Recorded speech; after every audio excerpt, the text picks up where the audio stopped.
Really quick though, I know, and we got some Russian ships coming locally. 4 Russian ships, including a nuclear-powered submarine, will arrive in Havana next week.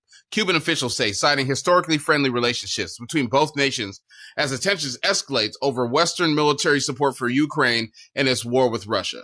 Now, a long time ago, we had the Cold War. Mm-hmm. It was the same thing. And now we're going to have Russian ships off the coast. It's happened before. This is normal. This is not something. It's gonna be more alarming for us right now because we're not used to hearing about it. But this is they've always done exercises with Cuba, and I think they're bringing in Venezuela. And this is kind of what almost like sparked something within just me thinking like, man, okay, this is why we don't have good relations still with Venezuela because Russia or Cuba. I mean, it's been for a long time with Cuba. We should have already kind of went in there. Well, we kind of were cool with Cuba, and then Donald Trump got in there, and then supposedly somebody was attacking American people with like sonic sounds when they found out it was Russians that were doing it. So they cut off Cuba, and that's why Cuba has those old cars there because they kind of keep fixing the same ones because of the sanctions. But we need to you can't have these people in our backyard with some of our Cuba's really close to America, super close. Yeah, them people swam from Cuba to Florida. Venezuela is the number one, has the number one oil reserves in the entire world. There's no way we need to have this heat. I mean, if it were me, you would never call for this. If we need to topple. I would not want to topple a government like that, because you could find somebody to put in power and set it up. Or you just do like Donald Trump said and take it. I wouldn't take the country. It's not about that. I think it just get rid of that government that's there right now. That's not pretty much in coordinates with America has going on. You don't want.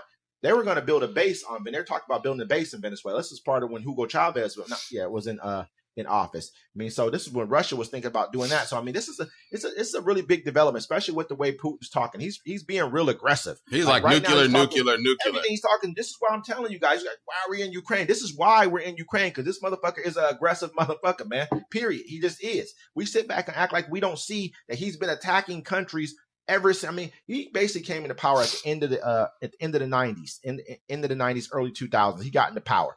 And basically by 2008, which is 8 to 10 years after he got into power, he attacked one of his former, not even had to attack, just set up a cooperation where he can have people overthrow small parts of Georgia, which was, formerly a part of the USSR.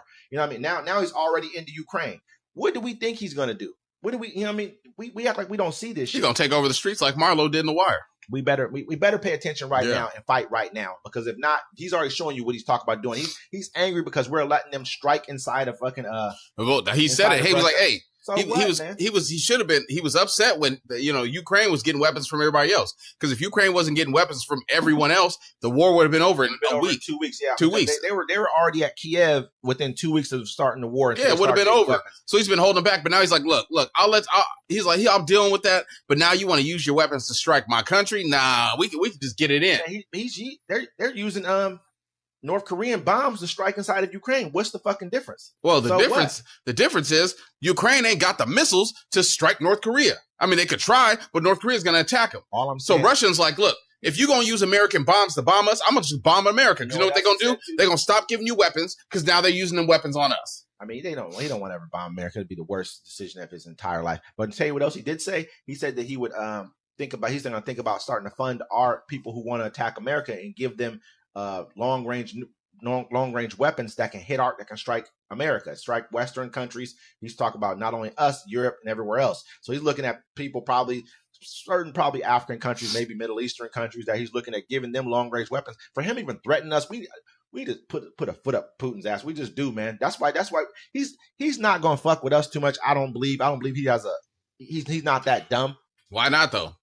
If he ain't got nothing else to lose. That's the whole thing. It's like everyone's like, oh, he's losing troops. He's losing this. I'm like, I ain't got nothing else to lose. I'll shoot a nuke at him.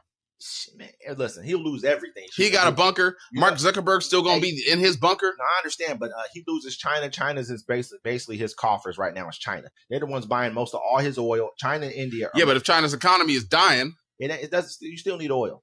And they're buying it for dirt cheap. So say oil's at $90 a barrel right now. They've been sanctioned where anyone who wants to buy Russian oil can buy it for $60 a barrel. Most Western bloc countries are not even buying the shit.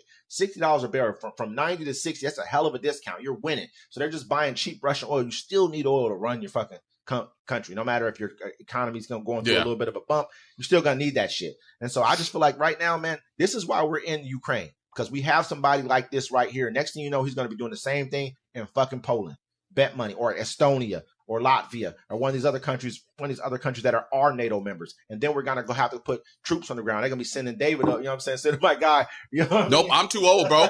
My name is D-Mac. That's what it says on my birth certificate from Switzerland, sir.